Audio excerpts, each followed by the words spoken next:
Silence spread, though the prison as all the Riker convicts stop whatever it is they're doing as their pulses start racing in fear. With his acute senses, Matt Murdock notices the silence that envelops the prison as Bullseye is escorted back to Rikers. His return marks a further escalation in the looming riot, a chaos that Matt has been quietly orchestrating in his quest to avenge Foggy's murder. Even the prison staff fear him, as evidenced when Correctional Officer Salazar, attempting to aid Matt, informs him of Officer McHenry's resumption of duties. At the offices of the Daily Bugle, Ben Urich attempts to divert J. Jonah Jameson from his persistent anti-Murdock headlines to no avail. Meanwhile, Dakota North calls Ben with updates, claiming to have fresh photos of the alleged new Daredevil. In a shadowy hallway, Matt confronts Officer McHenry about his ties to Hammerhead, the mobster responsible for the death of Matt's close friend and attorney Foggy in a scheme targeting Matt. McHenry stammers, I thought they just wanted a word with you. No one said anything about a beatdown. From the rhythm of his heartbeat, Matt discerns his honesty. Although aware of Hammerhead's cell location, Matt hesitates, wary of the surveillance cameras scattered throughout. That evening, donned in a red mask fashioned from laundry room fabrics, Matt stealthily moves from his cell towards Hammerhead's, neutralizing several of his goons on the way. Employing a harsh technique usually shunned by Daredevil, Matt challenges Hammerhead, taunting him to summon his crew, though they've been knocked out. As Matt unleashes a barrage of blows on Hammerhead, he concedes the mobster's resilience, but remarks that while Hammerhead is no Wolverine or Bullseye, he indeed boasts the toughest skull around.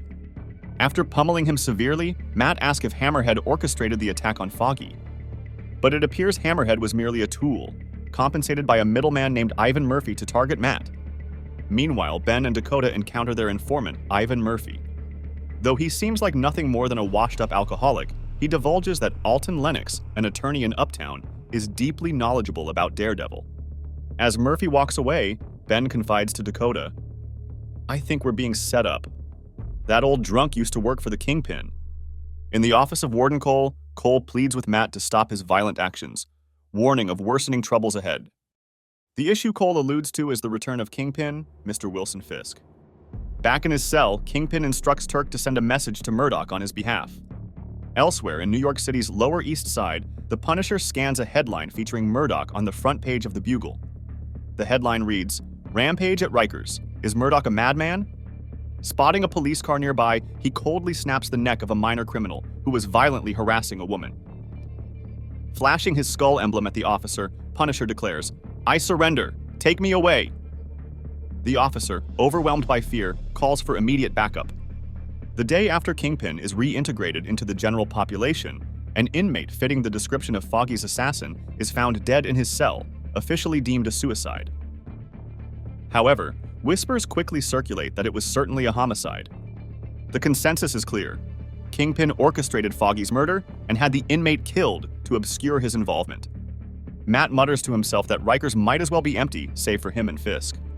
Soon after, Black Tarantula, also known as Carlos Lamuerto, hands Matt a shiv to assassinate Kingpin. Matt refuses. Lamuerto cautions him that by not confronting Kingpin, he risks losing his intimidating reputation. At that moment, Punisher is escorted into Rikers, and Lamuerto comments to Matt that his formidable reputation seems to have already diminished. In his cell, Matt receives an invitation from Kingpin to meet. He responds with a resolute, absolutely. During meals, Punisher becomes Matt's sole company.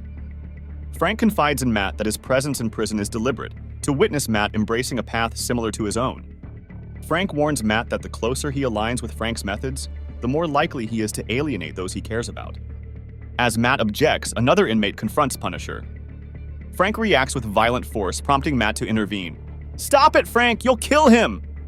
Punisher walks away, remarking, and I thought you didn't give a damn anymore. At the former residence of Alton Lennox, Dakota North updates Ben over the phone about her lack of progress. Meanwhile, a silhouette resembling Daredevil is seen vaulting onto a nearby rooftop. As Dakota departs, the receptionist signals two enforcers to track her down. Upon awakening, Matt discovers the shiv from Black Tarantula inside his cell. Gripping it, he proceeds to his scheduled rendezvous with Kingpin, his pulse pounding as it did on his initial venture to confront his father's killers. Matt meets with Kingpin and demands to know why he targeted Foggy. Yet, Kingpin flips the question, probing whether that was Matt's true motive for the meeting. Kingpin denies involvement in Foggy's death, challenging with a deep voice. "If you don't believe me, by all means use that shank you're holding." Overwhelmed, Matt lunges towards him. However, Kingpin cautions, "Use your head, Matthew. How many people are there? Who would love to see us kill each other behind bars?"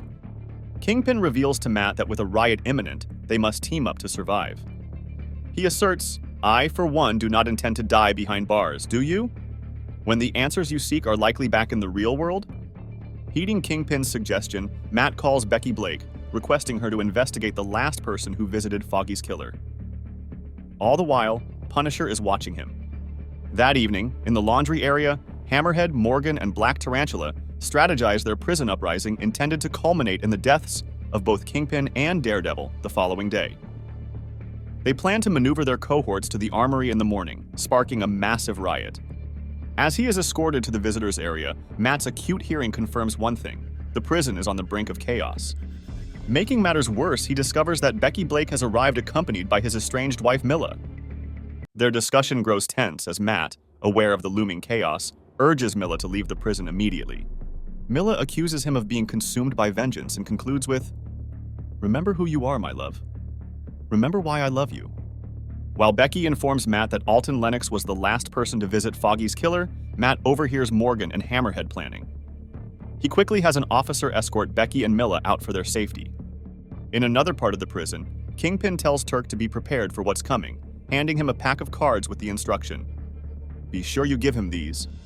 As Matt is escorted back to his cell, his sharp hearing detects a guard allowing gang members into the armory, shotguns at the ready, and he hears the sound of Becky and Milla's ferry departing for the city. Matt knocks out his escort and dashes to find Warden Cole, just as Morgan signals the start of the riot. He rescues Warden Cole and his assistant Marta from would-be killers. Matt alerts the warden to the riot and the plot to kill them both to prevent reinforcements from being called. He informs the warden that the chaos is engineered to eliminate him and Fisk. When asked by the warden where he's headed next, Matt replies, "To keep a promise." Meanwhile, Turk and Kingpin's men free Bullseye from his constraints. As rioters converge on Melvin Potter, known as Gladiator, Matt arrives just in time to prevent an attack. In an effort to help, Matt charges towards Kingpin, who is desperately fending off a swarm of rioters. A relentless wave of inmates tries to overpower Matt and Kingpin, both cornered and battling back to back. Watching from above, Hammerhead, Morgan, and Black Tarantula observe Matt and Kingpin taking on nearly every prisoner in Rikers. As Morgan notes the arrival of firearms, a card slices through his throat. Opting not to confront Bullseye, now armed with shotguns, Hammerhead dives into the crowd. Elsewhere, taunted by Bullseye, Black Tarantula chooses to confront him, but falls victim to Bullseye's lethal card attacks. Amidst the chaos, Matt realizes they're losing ground and alerts Kingpin, who assures him they aren't alone in this fight. Suddenly, Black Tarantula's body hits the prison floor, and Matt questions Kingpin whether Bullseye was supposed to ally with them.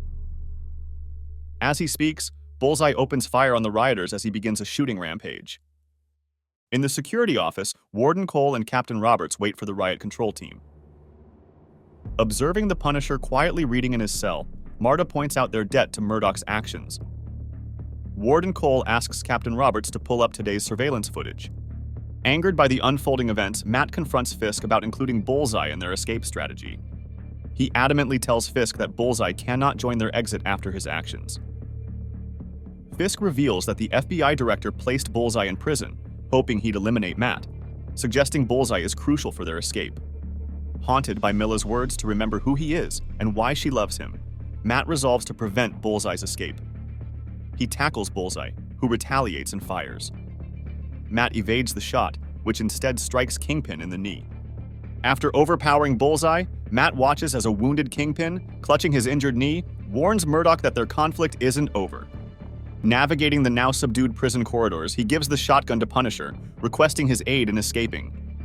Meanwhile, in Manhattan, the imposter Daredevil records his daily report detailing an incident involving Dakota North and her pursuers, Merv and Chico.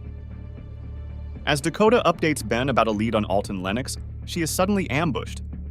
Chico shoots as the fake Daredevil swoops in, swiftly neutralizing both adversaries despite Merv's attempts to intervene. Just as the imposter Daredevil concludes his report, the genuine Daredevil makes his appearance. 1 hour earlier, Warden Cole and Captain Roberts review manipulated video footage that now shows the Punisher using Matt as a hostage to hijack a riot squad helicopter. Frank pilots the helicopter over Manhattan, advising Matt, "You're in pain, Murdock, but you don't want to end up like me. It was important you realize that." Matt then leaps from the rooftop. 15 minutes after leaving Punisher, Matt retrieves his backup costume, confronts the faux Daredevil, and launches an attack. Matt recognizes the impersonator's proficiency in martial arts and his adept mimicry, but notes his failure to utilize a billy club. The impersonator's second oversight lies in underestimating Matt's fury upon discovering a connection between him and Foggy's murder. Their battle intensifies until the imposter's fist emits a glow, hardening like iron. "Danny?" Matt exclaims.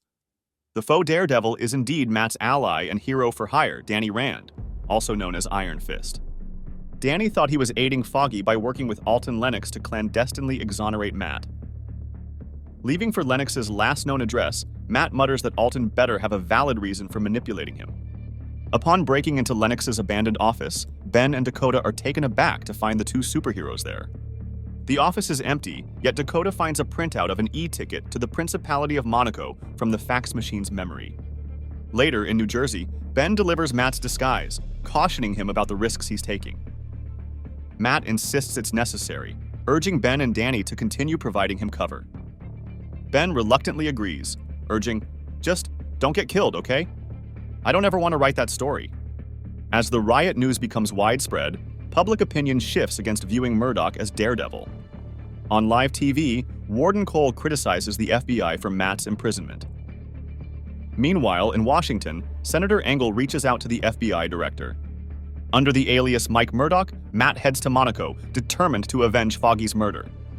The first story arc by Brubaker and Lark concludes in a suburban area, where Foggy Nelson steps outside to pick up the morning newspaper, which headlines Matt's abduction.